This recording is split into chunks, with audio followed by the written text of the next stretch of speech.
Welcome back to the Coach by God Entrepreneur Podcast. Today's pillar is the faith pillar. We will explore today how to build our businesses on the foundation of faith, being coached by God Himself. And let's be honest, you can't get a better advisor than the creator of the universe. There's no hourly rate, available 24/7, and he literally wrote the book on success. I'm your host, 𝗕𝗏𝗄𝗎𝗓, and today we're going to talk about overcoming business challenges through faith. Hey, Coach. Welcome back to the Coach by God Entrepreneur Show. I'm 𝗕𝗏𝗄𝗎𝗓, self-proclaimed mama bear of the coaching industry, certified professional coach, mentor, consultant, tech trainer, and a faith-fueled business maven with a knack for turning chaos into gold. If you are ready to leverage your hard-earned coaching certification, get clarity, create ripples in the marketplace, build a business that glorifies God, and make money, this podcast is for you. You can find out more and connect with me over at 𝗕𝗏𝗄𝗎𝗓.coach. Ready to dig into today's show? Get ready for a dash of sass, a sprinkle of wit, a dose of wisdom, and a whole lot of no-nonsense strategies that will transform your life and your business. Let's go.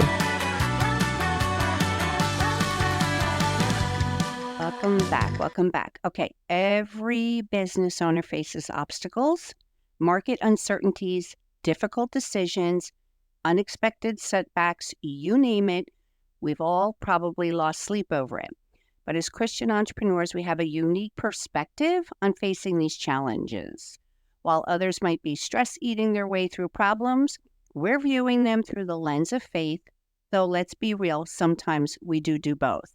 Let's start with a powerful example from Scripture. Consider Joseph. Talk about someone who needed a good HR department. This guy faced betrayal, false accusations, and imprisonment before becoming Egypt's COO. His story teaches us three crucial lessons about overcoming business challenges. First, Joseph maintained his integrity regardless of circumstances. When Potiphar's wife made her, shall we say, aggressive recruitment attempts, he chose righteousness over opportunity. As business owners, we too must maintain our integrity even when cutting corners looks more tempting than the last donut at the break room. Second, Joseph used his gifts faithfully in every situation, whether in prison or palace. He exercised his leadership and administrative abilities. The man turned prison into a management training program. This reminds us that our talents are God-given and we should deploy them regardless of our current circumstances. Third, he trusted God's bigger picture. He understood that what others meant for harm, God meant for good. Now, this perspective transforms how we should view our business challenges. They are not just obstacles. They are opportunities for God to work. Think of them as divine pop quizzes, if you will. Now let's talk about practical prayer strategies for difficult times. I recommend the PRAY method because apparently we entrepreneurs need everything in acronym form, right? P means pause. Take time to step back from the situation. That means stop stressing and refreshing your emails. R is reflect. Consider what God might be teaching you. A is ask. Bring your specific business needs before God. And Y is yield. Submit to God's guidance and timing. The hardest part for us type A personalities is the why. Now remember, prayer shouldn't be our last resort, but our first response. Many of us wait until we're in crisis mode before turning to prayer. It's like waiting until your car is completely out of gas before looking for a gas station. It's not the best strategy. Now let's talk about trusting God's plan. This can be especially challenging when facing financial pressures or market uncertainties. Here are three anchors to hold on to, and no, I don't mean your stress ball collection. One is God's character. He is faithful, He is wise, and He is good. Second is God's promises. He will never leave nor forsake us. Three is God's track record. Remember how He's helped you in the past. Your personal greatest hits compilation. Now let's get personal. Last year I experienced profound grief with the loss of my mom and sister.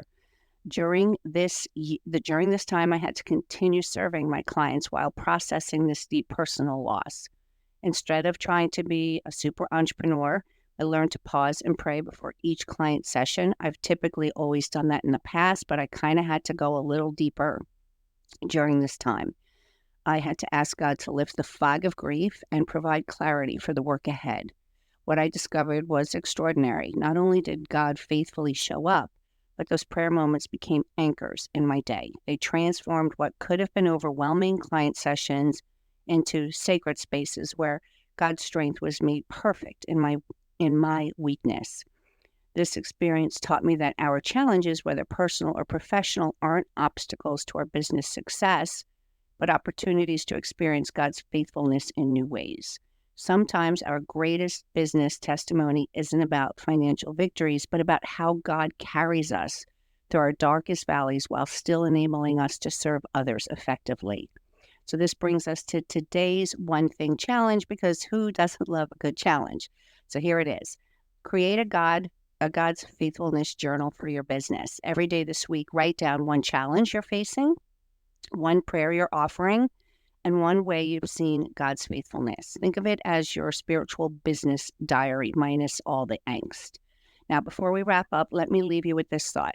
Business challenges aren't just tests of our entrepreneurial skills. They are opportunities to demonstrate the reality of our faith. When we face difficulties with faith, our businesses become testimonies of God's faithfulness. And let's be honest, that's way better than being known as the person who stress eats all the office snacks, right? Okay. Thank you for joining me today. I enjoy talking about the faith pillar. Next week, we're tackling financial stewardship for Christian entrepreneurs. We're going to discover that, yes, you can be both spiritual and good with money at the same time. I'll talk about some biblical principles of money management, discuss tithing in business, and examine ethical pricing strategies. It's like Dave Ramsey meets King Solomon. You won't want to miss it. All right, don't forget your one thing challenge. And remember, your business is more than a business. It's a platform for God's glory. And unlike your first business plan, his plans actually work out perfectly. Be well, be blessed. Well, I hope you enjoyed today's episode of the Coach by God Entrepreneur. If this blessed you, please hit the subscribe button and leave me a review. I would be truly blessed if you shared this podcast with another coach. And remember, success in coaching is not just about what you achieve, but who you become in the process.